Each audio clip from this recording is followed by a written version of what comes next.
and happy Friday. You're watching Business World Live. I'm Danie, Laurel. And in just Delos Santos is the start of a new trading day. But first, let's go straight to our top story. Hot money exited the Philippines for the seventh consecutive month in September as investors worried over the extension of some restrictions due to the health crisis. Foreign portfolio investments posted a net outflow of over $493 million last month. That's according to the Banco Central. In the 9 months to September, net outflows stood at $4.5 billion, over 230% higher from the $1.3 billion net outflow during the same period in 2019. On the other hand, net inflows plunged by more than half to 594 million in September. Investments mainly came from Singapore, the UK, the US, Luxembourg, and Switzerland. That's according to the BSP. RCBC chief economist Mike Ricafort says the recent improvement in the local bourse may soothe investor concerns and boost hot money in the coming months.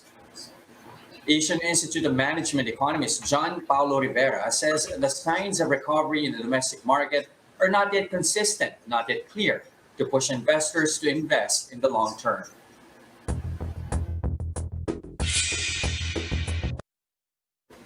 All right, time to take a step back first, Dan, and take a look at the bigger picture, especially what's happening in the U.S. with Election Day just days away. So, what's happening there, Dan?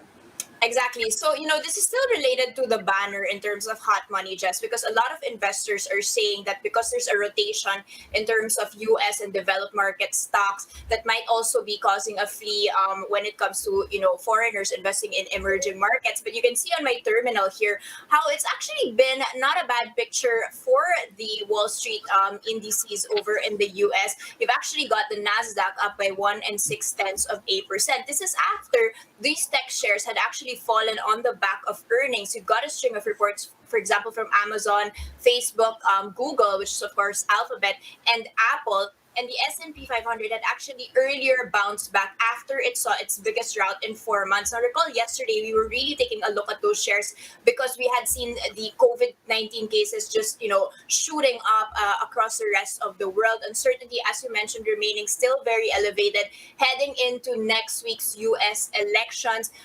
Globally, actually, Jess, we are on the course for the worst weekly decline since June, especially since a lot of investors are still looking on whether that stimulus will be passed ahead of the U.S. November 3 to 4 elections. That doesn't seem to be the case. I just want to take a quick peek at Asia and how we are opening a bit on the back foot, I've got to say, with the Nikkei 225 down by 0.6%.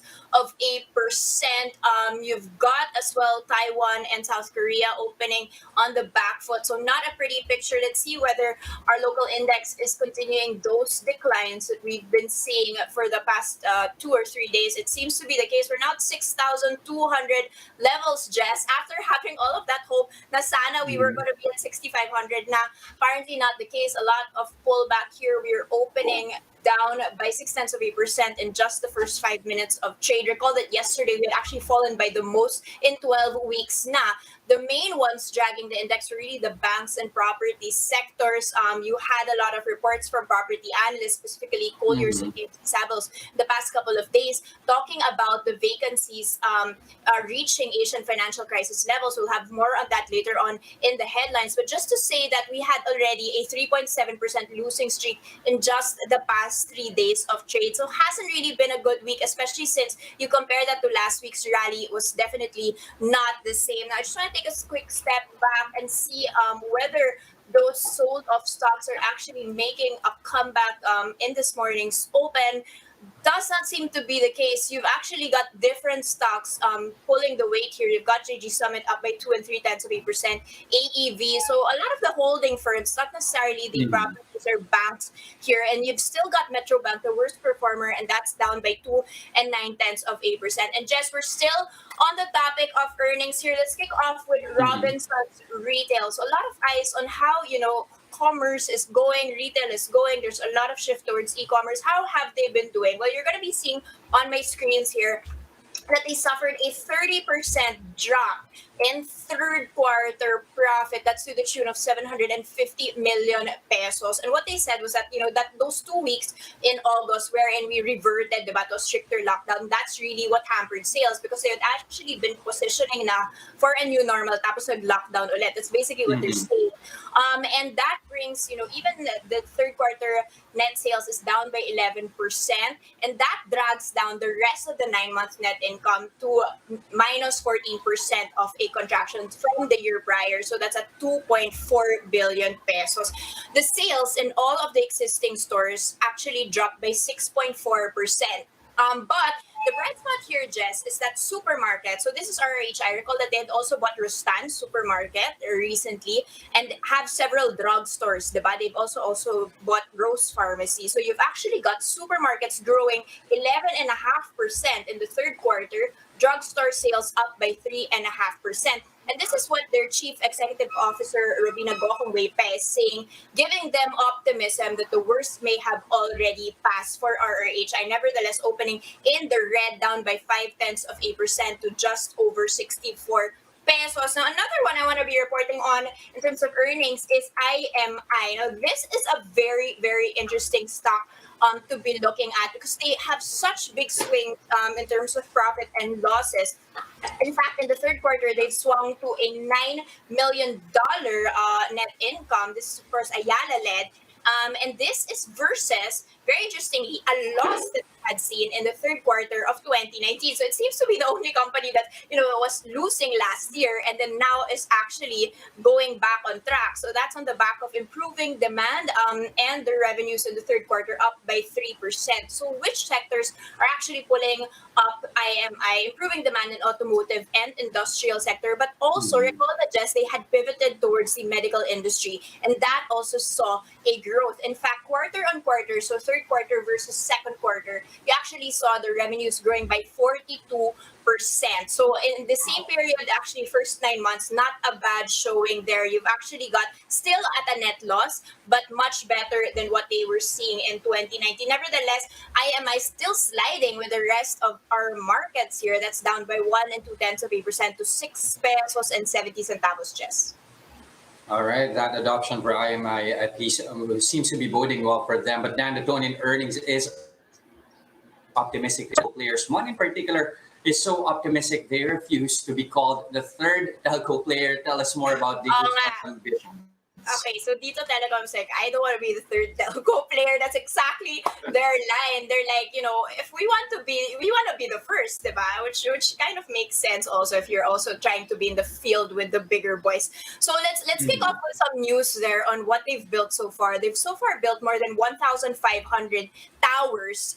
That's enough to reach the targets that President Duterte had actually set. So those towers, get this, have doubled na from just September. So from September to October, Mhm. they've already exceeded the target, which they had, which was already quite ambitious. For other analysts had expected that to be quite ambitious. So they do expect to pass a technical audit on January, and that is going to be whether they can satisfy 37% of the network coverage. Okay, and they said that needs to be happening with 27 megabits per second. So 37% of the population, they expect that to happen on January. Kayang-kaya daw. And they are on track for the real commercial launch, which will be on March or earlier. Another thing that's very interesting is that they've spent 150 billion pesos for next year and intends to spend 260 billion in the next 3 years, and saying that their 5G technology is actually better than the existing commercial 5G networks of the other competitors. We've only got two competitors here, really. Mhm. As you mentioned, they don't want to remain the third telco. You can't be number one with just a 5% subscriber base. So really trying to be at the forefront here. Let's take a quick peek at Dito Telecom this morning, up by 2.2% in this trading day. Now, while we're at the topic, I just want to, mention also a couple of things about Globe, which has also said that they have been raising investments in fiber to home networks. So that's by 190% this year now, how much they've actually spent in terms of improving fiber to home. And so they've actually allotted 50 billion pesos in capex for network improvements this year. So a lot of competition in that space. It's not just Dito shelling out. Even our incumbents are also, improving their own services. Globe Telecom up by 0.8% in this Friday's trade. Now, Jess, let's move on from telcos towards the banking space. Maybe not such good news for our borrowers, Mhm. especially as banks are expected by the Bangko Central to be even more stricter when it comes to lending. What's going on? Okay, so this time around, you have BSP Governor Ben Jokno in a briefing yesterday, in fact, saying that the primary reason why it would seem that lenders would be stricter when it comes to their criteria for borrowing and defaulters is that primarily because they don't want to bump up their non-performing loans. I mean, that pretty much is very logical and irrational at the same time. And that has pretty much, according to Jokno, contributed to a slowdown in bank lending, both for businesses and households. Now, this, of course, is coming from their latest survey, that is a senior bank loan officer survey, wherein 48 banks responded during the survey period from September to October. Now, what did they find during that study? Well, it would look like most banks actually expected to keep their credit standards for firms, but actually at the same time, a large percentage of the lenders are expected to tighten rather their loan criteria due to uncertain economic outlook, along with expected deterioration in borrowers' profiles, and profitability of banks' portfolio, including banks' lower tolerance for risks as well. Now, at the same time, that tightening was actually imposed across firm sizes, whether it be small businesses to even at the top corporations. Now, same goes for household loans. They are expected to at least have stricter standards when it comes to that, due to uncertainties and likelihood of the deterioration of borrowers' profile as well. So, how did the stricter criteria was manifested? Well, that for one was manifested in the reduced credit line sizes, as well as stricter collateral requirements and loan covenants, as well as increased use of interest rate floors. But at the same time, you have a BSP Governor Jokno. He's quite optimistic that he's seeing loan demand to actually pick up in the coming months here. That as you have a lot of companies needing higher working capital requirements. At the same time, he is expecting an uptick in customer inventory financing. At the same time, a lack of internally generated funds and other sources. But at the same time, if you try to take a look at how things went over the past months, there was a drop in demand for consumer loans, particularly housing loans, auto loans, and even personal loans. That's due primarily to tempered consumption and housing investment. Just to give you an idea, August loan, of course, like what we've reported in the past, August loan growth actually is to 4.7%. That is the slowest growth rate that we've seen since the global financial crisis back in 2007. But again, still, the BSP Governor Ben Jokno is bullish, is saying that the continuous reopening of the economy should actually spur loan demand in the next quarters. This, especially as capex requirements rather, are expected to increase in an anticipation of the economy's recovery. Okay, so let's hope it's just a matter of time here. Interestingly, we've also got Dennis Fronda of BPI Family Savings Bank later on Mhm. in the broadcast. Just a quick check, Jess, on the banking space. And while we're at it, I'm gonna break na rin the China Bank earnings. Because you can see Sure. that it's a star player here. It's up by 1.2%. And this comes after they've reported net income for the third quarter of 3 billion pesos. That's actually up by 21%, and that brings the nine Mhm. months net income up by 23%. So it does seem that at least markets are celebrating that print, at least in the first 15 minutes of trades.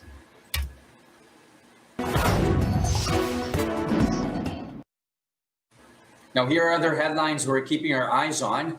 Government debt decreased to 9.37 trillion pesos as of end September, following the repayment of loans to the Bangko Sentral. The Philippine Star reports that the latest figure is over 240 billion pesos lower from the record high 9.62 trillion peso debt in August.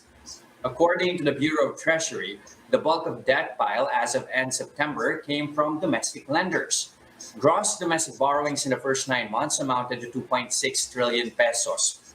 The Budget Department, meanwhile, has released more stimulus funds required under the Bayanihan 2. But economists fear the sluggish pace of disbursement may still hamper the country's recovery. The DBM said that about 78 billion pesos has been released to various line departments for the implementation of recovery programs. Bayanihan too sets aside 140 billion pesos to aid heavily affected sectors and some 25 billion pesos as standby funds. Socioeconomic Planning Secretary Carl Kendrick Chua said timely implementation is crucial to ensure economic recovery. ING Bank senior economist Nikki Mapa also said that if recovery programs get delayed by slow release of funds, rebound prospects for sorry, I'm losing my script here a bit, but according again to Nikki Mapa, he did say that rebound prospects for the second half of 2020 and up to next year may actually be affected. Moving on to other stories.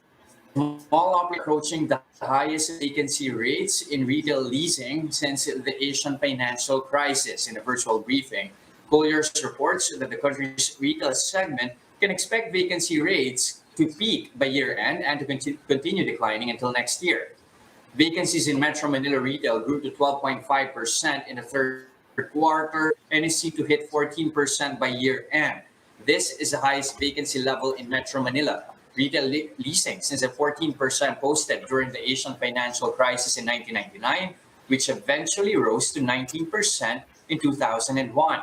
Aside from malls, residential towers are also slowly emptying out with the exodus of online casinos from Metro Manila. This, as the country's $8 billion online gaming industry is taking a beating from higher taxes and weaker demand due to the pandemic. Property broker KMC Savills expects rents in the capital's residential condominiums to fall 10% on average by year end. The ERC has ordered all power distributors to delay disconnections of poor consumers. That's until the end of the year. The commission says these are power users hitting monthly consumption below the approved maximum lifeline level of 100 kilowatts per hour. The lifeline threshold, however, was raised to 200 kilowatts per hour for Meralco, the country's largest power utility, which serves over 7 million customers. The agency also ordered all power providers to give a 30-day grace period on payments due within the implementation of eGCQ or MECQ without incurring interest, penalties, and other charges. Correction there, that's ECQ or MECQ. Now, the customers who remain unpaid after the extension must be allowed to pay in 3 monthly installments, also without incurring other charges.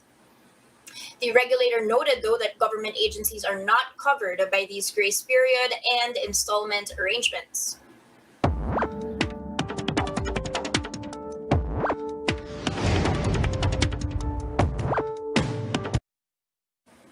The Bangko Sentral has eased its benchmark rates to all-time lows, but bank lending has taken a while to pick up. Here to chat with us on how banks can better coordinate with consumers, we have with us Dennis Fronda. He's the retail lending head of BPI Family Savings Bank. Good morning, sir.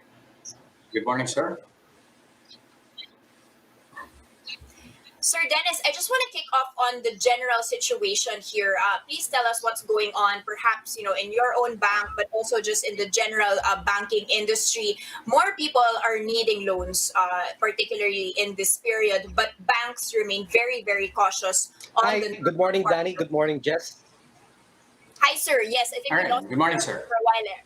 Sir, can you hear us Okay. properly? Yes, I can. Okay. Okay. Sir, I was kicking off the interview with a Yes, question good morning, on. Danie. Good morning, Jess. Yes, good morning, sir.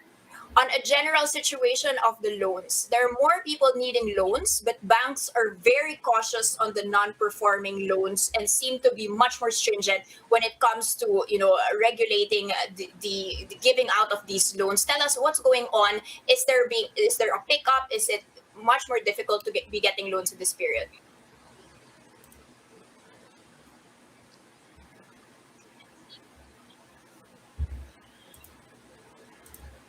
Okay, I think there's a delay here. We're gonna try and get back to Mm-hmm. Sir in a bit.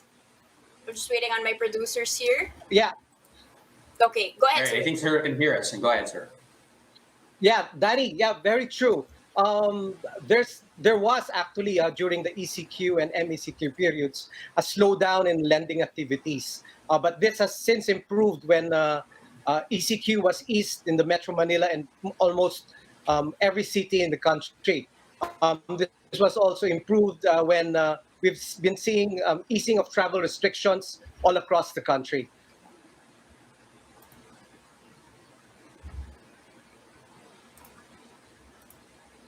Okay, but what do you think is it going to take to actually balance the risks? Or of course, we want, of course, banks for one would want, of course, a growth in terms of loan. At the same time, however, you want to temper that by making sure that non-performing loans would actually not see an increase. So how do you try to balance the risk there, sir? Yeah, good question, Jess. Actually, banks naturally have been more careful in lending out right now. Of course, it's totally expected. Ever since the ECQ was lifted, we've seen a rise in delinquencies. Why? Because Bayanihan 1 actually, while it brought relief to some of the borrowers, a lot of the borrowers who weren't cured during this period are now entering the 90th stage of their NPL or the NPL stage, which is why we are seeing rises in NPLs across all banks.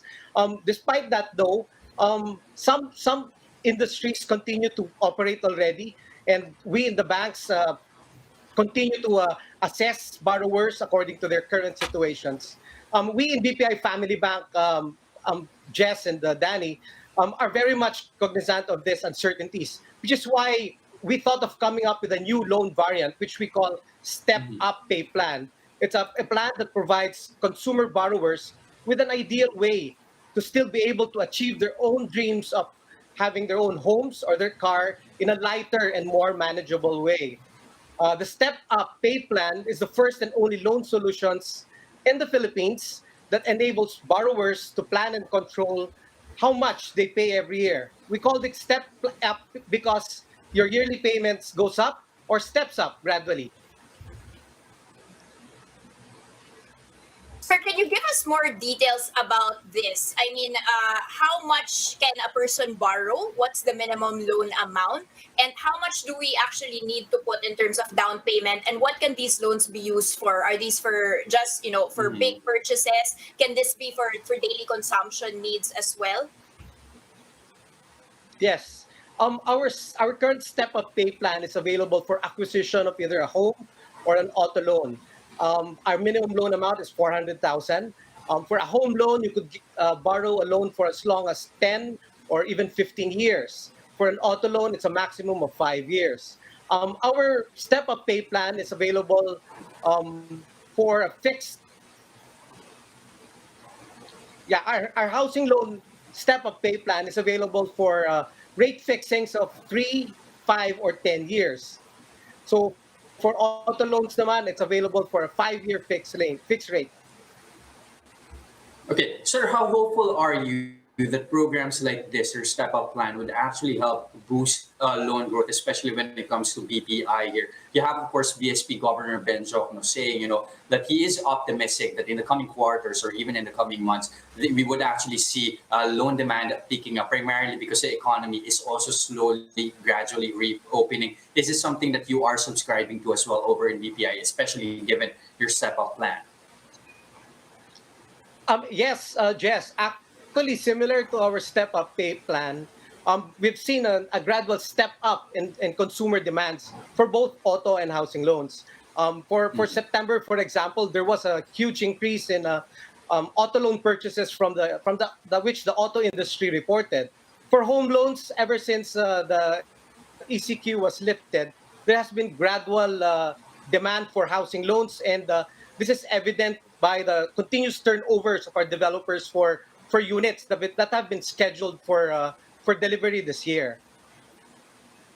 Sir, what's your opinion on the comments of Governor Diokno saying that the policy settings are accommodative enough? Those are his exact words, that perhaps we need to wait for some time before these low interest rates actually get into the consumer space. Or is there still a need to spur more demand, to have more cuts, for example, in the triple R, to allow banks to increase their lending opportunities, especially for consumers in this period? Yeah, Danny, we totally agree with the good governor. I agree too that this rate cuts that have been implemented by the BSP, there actually is a lag effect. We should be able to see the effect of the low interest rate regime in the next few months. For example, for housing loans, there's usually is a lag in terms of availment to booking of anywhere from 3 months to 6 months. So we hope that the initiatives brought forth by the BSP, the continuing easing of travel restrictions will lead to more consumers continuing to borrow and, of course, banks continuing to lend. Sir, also on that topic, how do you balance the lengths of the loan moratoriums that the BSP is allowing, especially for us consumers? I mean, we need more time to pay our loans to the banks and at the same time try to remain profitable pa rin. I mean, how do you gauge which is the correct length? Do you agree with the length that is now being imposed by the central bank? Yes, Danny, for Bayanihan too, there's actually a 60-day grace period for borrowers who ask for it. We feel that this is enough, this is sufficient. For clients who actually ask for more reprieve or for a longer reprieve, we are able to accommodate them on a case-to-case basis. So we also assess on a per name basis whether a client needs a longer paying period, whether a client would need a lower interest rate, for example, or a reprieve in payments for a few months or for longer months. So we do this on a per name basis and are able to accommodate clients wishing to do so. Okay, so I guess as you mentioned here, it's really about balancing the risks here, trying Mhm. to accommodate the consumer's needs, but also trying to stay very stable as a bank and not have the ballooning MPLs. This is a very exciting Yeah. plan you've got here, stepping up the payments, allowing consumers to Mhm. pay a lower fee, and then gradually as their incomes go up in the future, which you are expecting to have to be paying more. Thank you so much. Those were great insights, Thank of you, course. sir. This morning, that was Dennis Fronda. He's the retail lending head of BPI Family Savings Bank. Yep. Thank you, Danny. Thank you, Jess. Thank you, sir. Thank you, sir.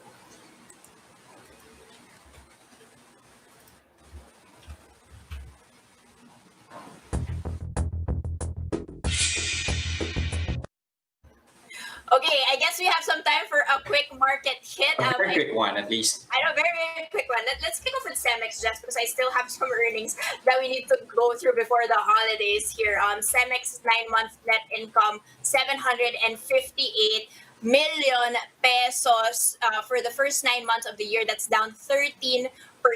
And they said that Mhm. fell due to the negative impact of the COVID-19 pandemic, of course, on operating earnings. Cemex, of course, is a cement producer, so very much Yes. hit by the construction delays that we've seen here. So they're also actually doing a stock rights offer right now that's going to be using part of the proceeds to repay some of their debt. Cemex right now up by 0.6%, trading at 1 peso and 59 centavos. We still have a minute, so let's take a quick peek at how our markets are performing and whether we're going to be going back to those 6,300 levels. Does not seem to be the case, Jess. Mhm. We are still trading at 6,200. 20.56. Recall that we are Okay. expecting a lot of third quarter earnings when we get back from the holidays next week. All right.